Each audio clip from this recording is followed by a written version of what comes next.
Hello and welcome back to the Advice and Shit podcast. I am your host, as it is. Welcome, hello, how are you doing? If you are new here, you can find this podcast on anywhere you stream podcasts. Just look for Advice and Shit with the exclamation point for shit. And you can find it on my YouTube channel, which is underscore space as it is space underscore. Very complicated name. I don't know why. Thought it was cool, whatever, years ago, and I've just gone with it ever since. So, today's podcast, we're actually talking about something interesting. Let me do our little, if you're watching on YouTube, you can see our cute little background thing we've got going on. I love it. Made it, that's why I love it. But, yeah, so we're talking about mental health. Now, if you saw the title, spoilers, so if you haven't seen the latest horror movie called The Night House, don't listen yet. Don't listen to the podcast until you've watched it. Or if you're someone like me who wants to know the details of all the details, the ins and out of the entire horror movie before I go see it, so that I don't get freaked out or scared, then please continue listening. That's what I did for Lights Out. That movie, fucking terrifying. Still gets me sometimes. I think about it. I'm like, just sleep with the lights on for today. Have all the lights on around the house. No darkness. Hello. If you've never watched Lights Out, watch it. It's great. Great. All those childhood fears you had, and you were like, why was I so afraid of the dark as a child? I don't get it. Well, Lights Out brings that back. Brings back that terror. I slept with the lights on for a while. And The Night House kinda does the same thing. It brings up that, like, why am I terrified of the dark again? Oh yeah, because of this shit. This shit right here. So again, if you haven't watched, spoilers ahead. So, let me walk you through the whole movie, and then we'll tie in mental health at the end. Okay? Let me read you the synopsis of the movie real fast. So, reeling from the unexpected death of her husband, Beth, played by Rebecca Hall, is left alone in the lakeside home he built for her. She tries as best as she can to keep together, but the dreams come. Can't read apparently. Disturbing visions of a presence in the house calls to her, beckoning with a ghostly allure. So that's part of it. That's part of the synopsis got going on. So, this movie. So, I think for different audiences, it will work differently. So I'm someone who in this movie, the main character, she says that she's dealt with depression for a very long time. It's been a struggle for her, but her husband always kept it at bay. And she later talks about how she actually was medically dead for 4 minutes. She was in a car accident where she fell off the side of a mountain, pancaked, her lungs collapsed, the whole shebang. She'd be airlifted out. She was dead for 4 minutes, and she said she just saw nothing. There was no light in the tunnel. It was just tunnel, right? And her husband has killed himself. He shot himself. Oh, yeah. It's a very graphic horror movie, so maybe, like, I'll talk about mental health. Should have been a warning. Yeah, no, he kills himself. And it gets a little darker than you'd think from just that. It gets darker than that, so please, be prepared. And he left her a note, and the note says, "You are right. There is nothing. Nothing is after you. You are safe now." What the fuck does that mean? Apparently, her and her husband, who've been married for 14 years, going on 15, they had always argued about what was at the end of the tunnel, right? What happens when you die? She said there was nothing.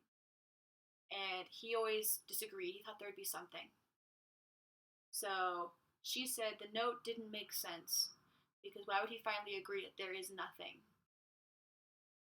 That you were right, there is nothing. Nothing is after you. you are safe now.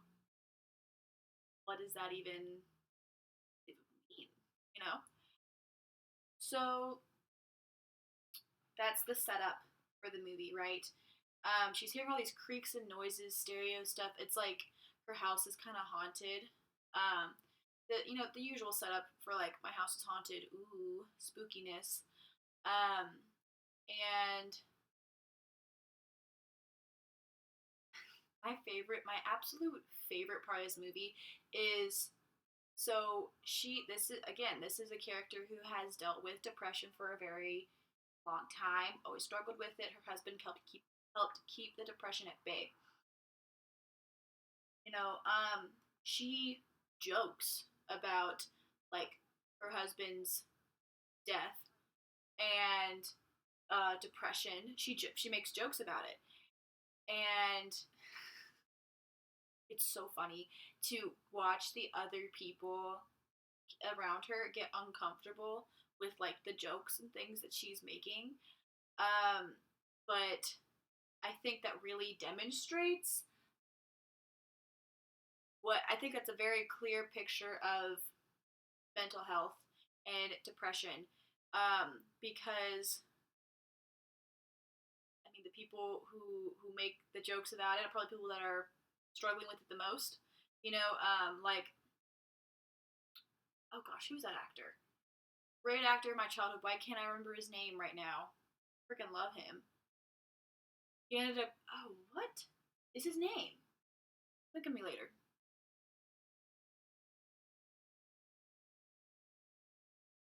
He was like He was the genie in Aladdin. Why can't I think of it? Robin Williams. Thank you. I was trying to think of the word Robert, but it's Robin Williams. Oh my gosh, sorry. Robin Williams. He was very depressed, but he was one to make the most jokes because it's like a diversion from it. It's like, oh yeah, I'm depressed, but like, what's depressing? Making jokes about it. And I watched it with a friend, and she was like, I just can't believe she'd make jokes like that. Like, and I'm thinking, that's the best freaking part of the movie. I thought that was hilarious because I was like, that's me. That's me right there. I thought that was so funny because as someone who's been in similar states of mind, I've also made jokes like that. So I thought those jokes were hilarious and I didn't find them offensive. I was like, that's so funny. For example, this it's so funny. This mother comes in and she's like, my son has a C in your class. And she's like, yeah, looks like he didn't do this assignment. And the mom's like, well, you said he could do a makeup. She's like, well, the main woman's a teacher. She's like, yeah, he didn't make it up. And the mom's like, well, he wanted to make it up on Thursday. She's like, the last day of school was Thursday. So mom's like, well, you weren't here, apparently. So why can't my student, why weren't you here? And character's like, well, it was a personal matter. So, wasn't here. Which also, like, why would you wait to the last day of school to do a makeup? Why would you send your mother in when it's like you wait till the last day to redo it? Got a little frustrated at that. And the mom of this student says, we all have personal things. She said it like that. So condescending. We all have personal things. And our main character is like, okay, fine. You want a B? Your son has a B. And like she really didn't care. And the mom's like, that's not what I want. That's not what I. And our main character is like, what did you want when you came in here? What did you want? Or no, sorry.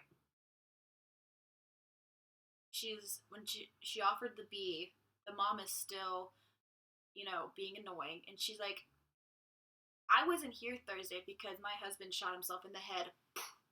Just dead. So, what do you want? What do you want? An A? Here, have an A. And she's like, no, like that's not what I came in here for. So then what did you come in here for? What did you want? You want an A? Here, have one. She's like, no, no, no, it's fine. A B's fine. Okay, a B. Great. Like that amount of. My friend didn't think that was funny. I thought that was so freaking funny because that blunt not sarcasm, that bluntness of truth, um, of how terrible things are going. I have done that. Um, I have struggled with mental health, depression, and then really dark thoughts. And sometimes when people really frustrate me, they're like, well, why are you doing this? What's wrong? Blah, blah, blah. I'm like, I don't know, I'm depressed, or I don't know, I want to, just end it. Like, the bluntness I related to, and I was like, that's kind of hilarious. Okay, so I think it was a very good depiction of mental health. I think it was a good, because people are saying that the movie is a metaphor for depression. I think that the movie really showed like how her personality was changing, um, were great signs of depression, and her mood, and how she was reacting to everything and being so blunt about it. Like she was carrying her husband's suicide note in her pocket. Everyone's like, "You're carrying it with you?" And she's like, "Yeah, why?" Like, yeah, like, and when you're in that headspace. So I thought it was a great depiction of that. However, I don't think it's a metaphor for depression. I don't think that's what it is. Because like she has all these supernatural things going on around her, so that can't be the whole point of the movie. Like it's a metaphor for we could have just, and also if it's a metaphor for depression, it did not leave you feeling good. So I'm gonna tell you the end and how it's not a good metaphor. It could be a metaphor for depression. But so the end of the movie, it's like a demon. Like that's what it is. That's kind of following her because when she had those 4 minutes of death, she said she saw nothing. It was the nothingness, this sort of thing that was following her and wanted her to die. And it couldn't kill her itself. It had to convince her to do it.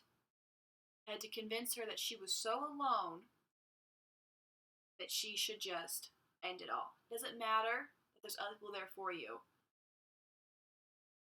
You should still do it. And I think that's a great metaphor for depression. Get that? But at the end, like, she just hears her friend screaming her name. Like, her friend is swimming out to this boat to go get her friend, to keep her from, dying.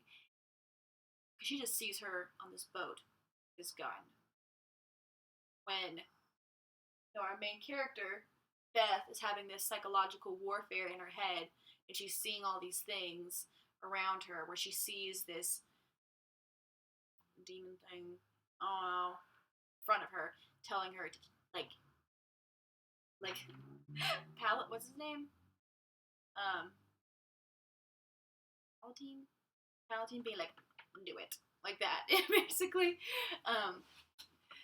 And she hears her friend's voice, and so she doesn't do it. She like turns the gun away.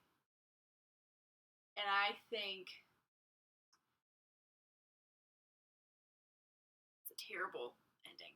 She turns the gun away, her friend pulls her out of it, and then she can still, on the boat, she sees this slight darkening area of where the demon thing was sitting on the boat.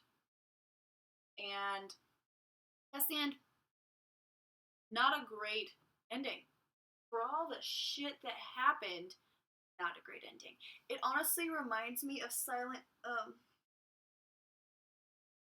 Hill or something, where it's like this town was abandoned because so much like steam was building up from underneath or whatever. Silent Hill. And they go into hell. It's terrible, and then they get out, and it's like has no effect on them. And it's also kind of like as it is so below, where they literally travel to hell and then come up through um, this manhole in Paris. That's it. Like that, it feels very unfulfilled. Um, because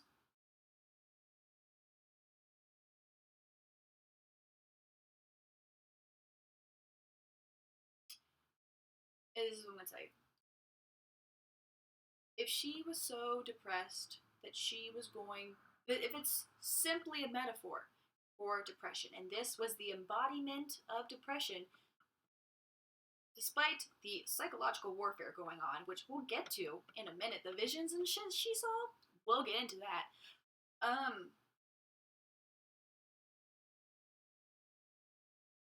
If it's just simply a metaphor, the embodiment of depression, then just hearing a friend's voice, I don't think is going to pull you out of that.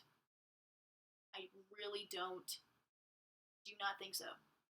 I don't believe so. If you were to that point, you have a gun in your face. I don't think that's what would happen. Because most people feel like people that are there around them don't get it, or they would be better off without them being there, or that they don't truly care about them. So, and speaking from my own experience,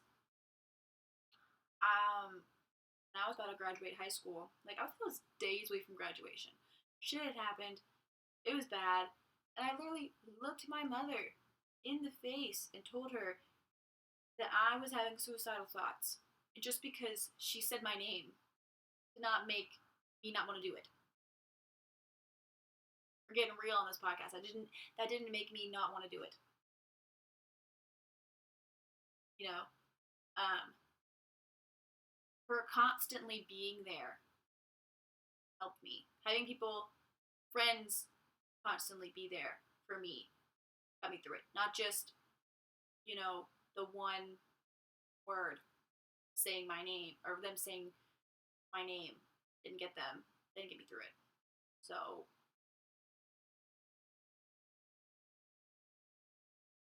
yeah, I think that was a really crappy ending, because then it shows that, okay, she got past this like really dark moment, but like, the depression embodiment, as that we're going with, is still there. That I get, but like, I don't, I don't know. I don't see how hearing your friend say your name would get you to put a gun away. I don't. If she was really there, I don't know. And the thing is that I say that because this is really an embodiment of depression, right? And everyone's depression affects them differently. Then she would have to. How do I say this? If this was the embodiment of depression, that means that she had to go get the gun herself and really be in that mindset to go do that. Be on the same boat where her husband killed himself for her to go kill herself. She'd really have to be in that mindset.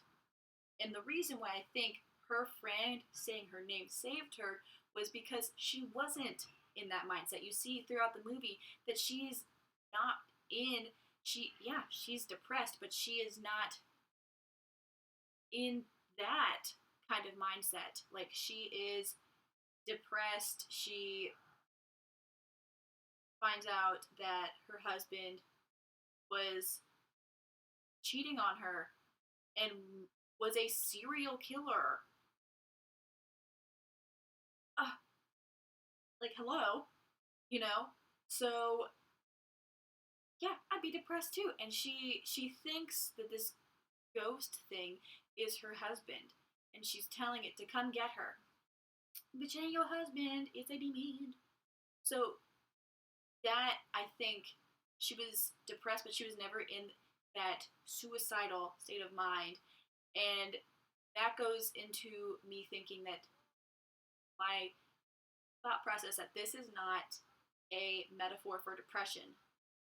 People are putting it that way, so it's really artistic, but like, it's not. I think it's artistic in another way. I think it's showing that, spiritual warfare that's going on around, like if someone's being possessed, can be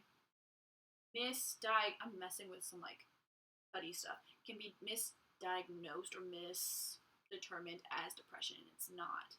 They're going through something like psychological warfare, spiritual warfare going on, a fight for like the soul. So, yeah, just because she was able to she was never in that suicidal mindset, and her friend saying that, just saying her name, got her to turn it away and make her feel like, this thing wasn't clearly over her. Yeah, I don't think that this movie is a metaphor for depression. Because it's just what I don't think. My husband thought the movie was like in the Deathly Hallows of Harry Potter. Death felt cheated, and so it was trying to get her back. So that's how he watched the movie through that lens, where off the towel. I was like, what is this orange thing in the background? He watched the movie as if this demon thing was death itself, and it had felt slighted for not. I guess she should have died, and she survived, and death felt slighted, like in the Deathly Hallows, and like death went after the three brothers. So, which would make sense because for the past 14 years, Death, we'll call it Death right now, Death was whispering in the husband's ear to bring Beth back to it, to kill Beth. And for a long time, the husband resisted, which honestly made me cry. I almost cried at one point. I was like, oh no, it's so terrible. It was like for 14 years, you're being told, like, do it. Yeah. Like that's really sad, and it makes sense why he, offed himself. But the thing is that he was trying to we'll still call it Death. Was trying to trick Death, and built a mirror image of their house and this weird statue thing because he read about some books about how to like get away like from dark matter or something, or like dark things, and it was using it. He was using the house to trick it, to lure it to that house instead of to their actual house. Their house is on a lake, so we built on the direct opposite side of the lake was a reverse house. And this weird statue thing that was like where she was all like, it was like a woman who was all, bent weird and stabbed a bunch of times. Also, at the end of the movie, when the demon has a hold of her and has it in like the reverse house, which I'm assuming is like hell because the reverse house the husband built wasn't finished. It was like a little shack in the woods looking thing. No, it wasn't real, like a real house. But the reverse house this Death had was that Death had was like a full house. And so I think it's like a hellscape thing, like, and that's what reminds me of the Silent Hill, where it's like you're in the reverse of the school or something. I don't know.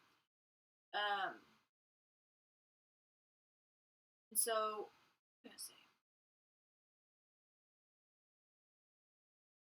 like scary movies, like get you thinking. So you gotta look behind you. Basically, I looked behind me. Good, you know, spooky break time. I completely lost my train of thought because he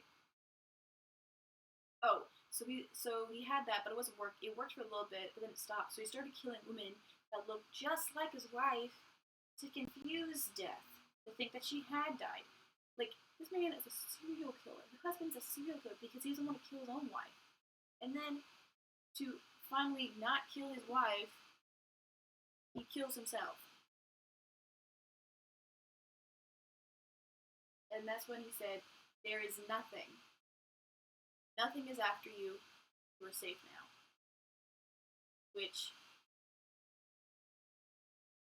means,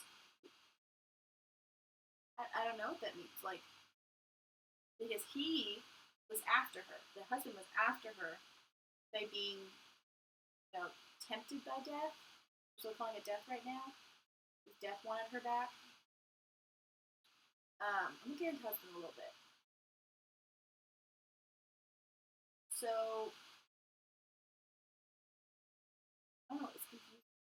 It's a confusing thing with the husband because it's like so many twists and turns. Because I actually screamed during this movie. I never screamed during scary movies, but I actually screamed during this one because like all these women are running by her, running by Beth as she's outside, and they're like jumping over this ledge into the lake, and she's like, "What's going on?" And then one comes out of nowhere, and I literally went, "Ah!" Like in the theater, kind of embarrassing.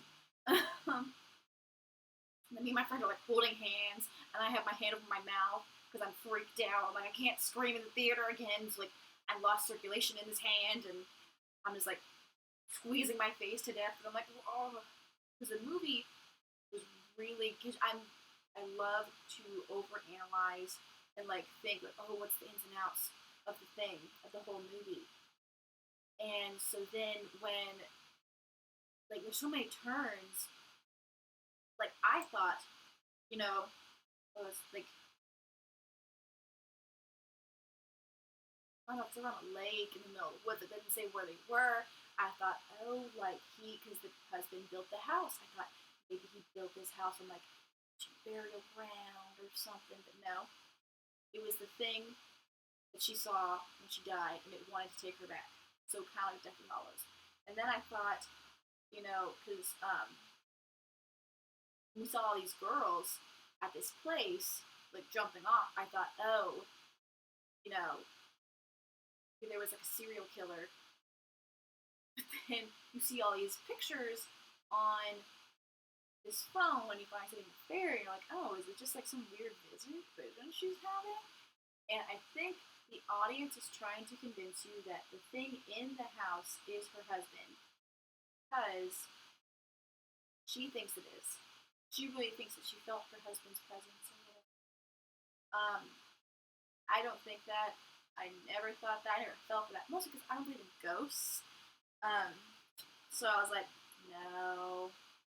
And it can't be just like the husband.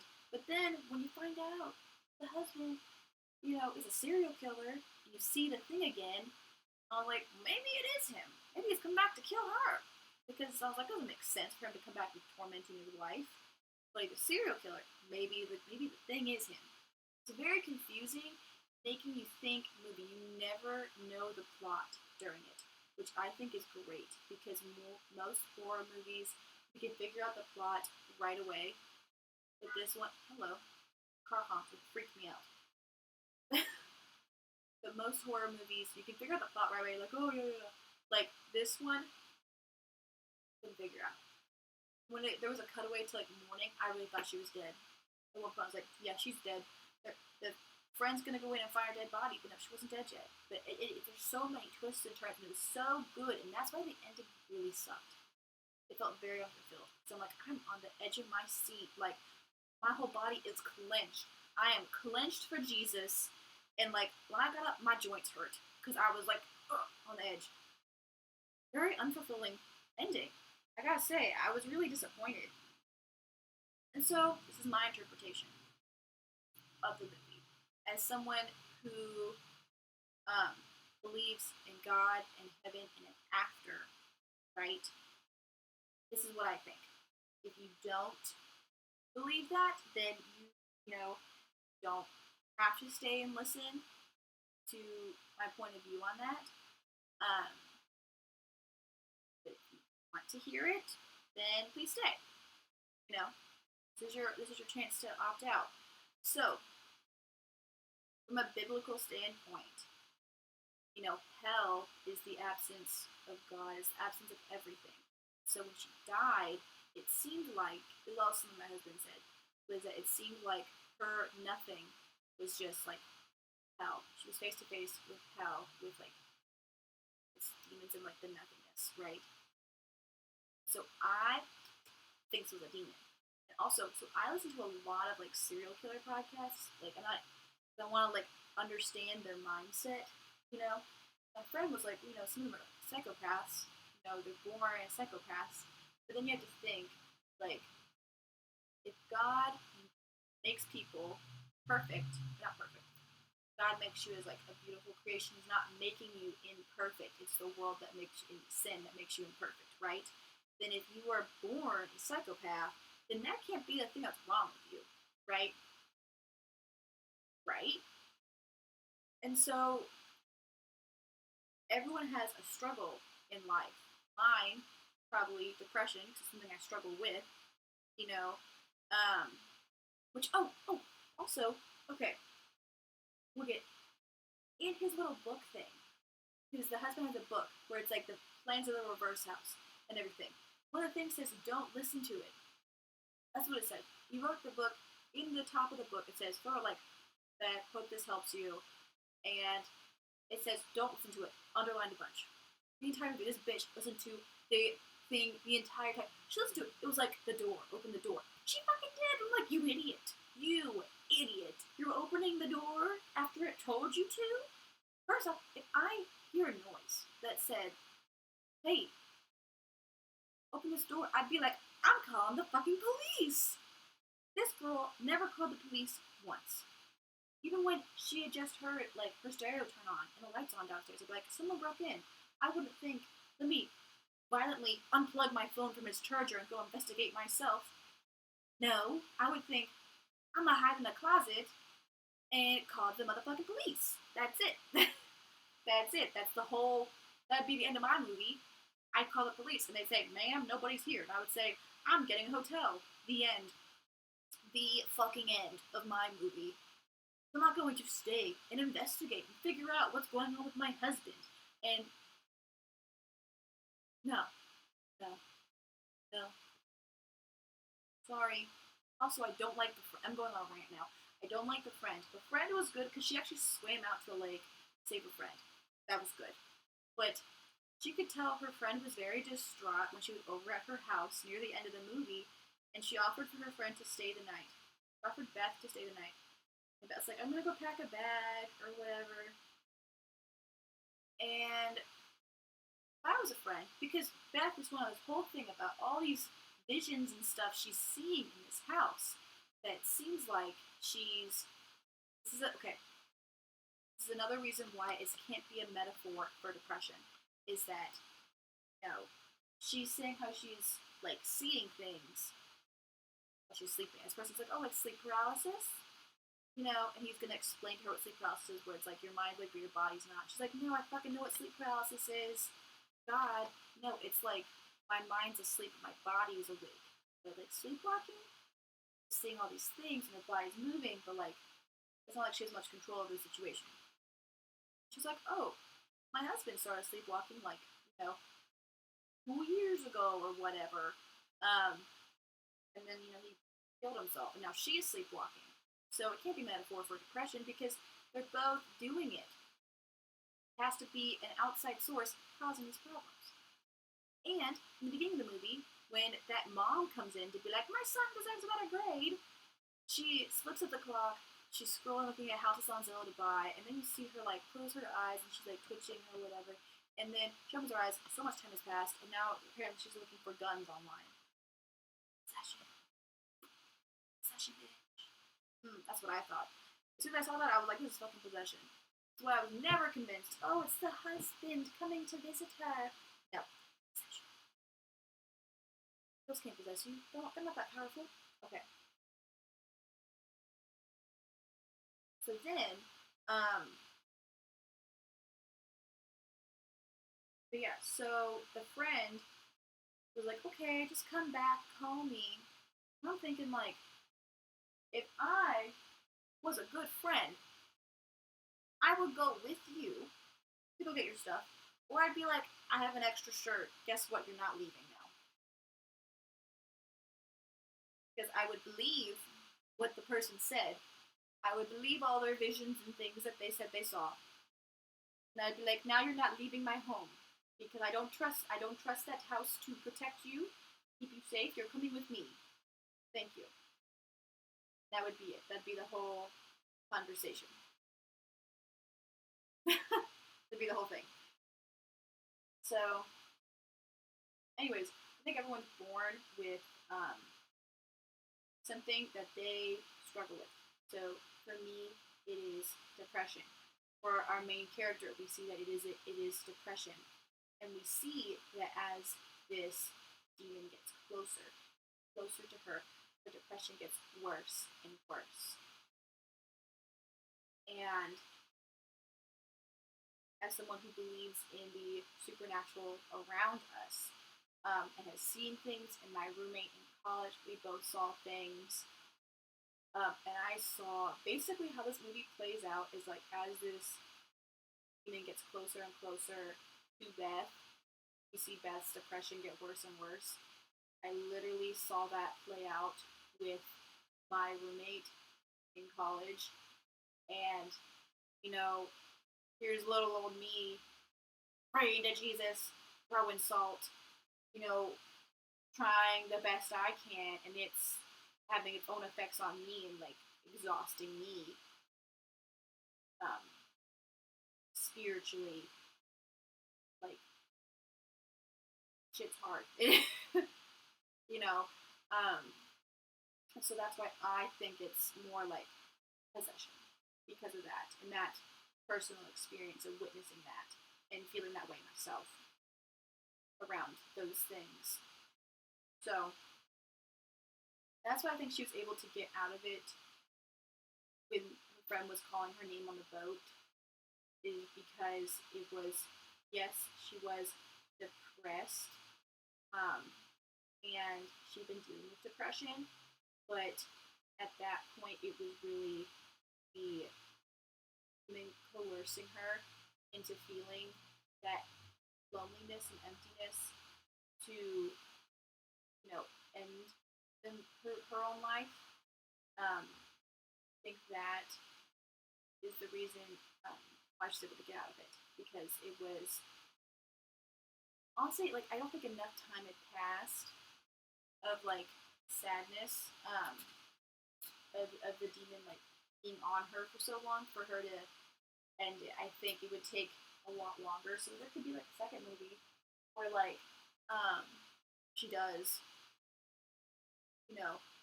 end it, because,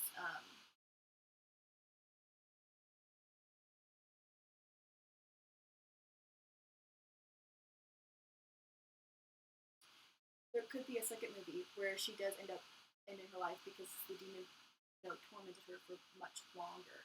Because I think it, like, I feel like a week had passed. I'm like, that is not enough, to me, enough time of coercion for it to work. That's what I think. It took the husband 14 years, to kill himself, but I don't know how long he's been killing other people.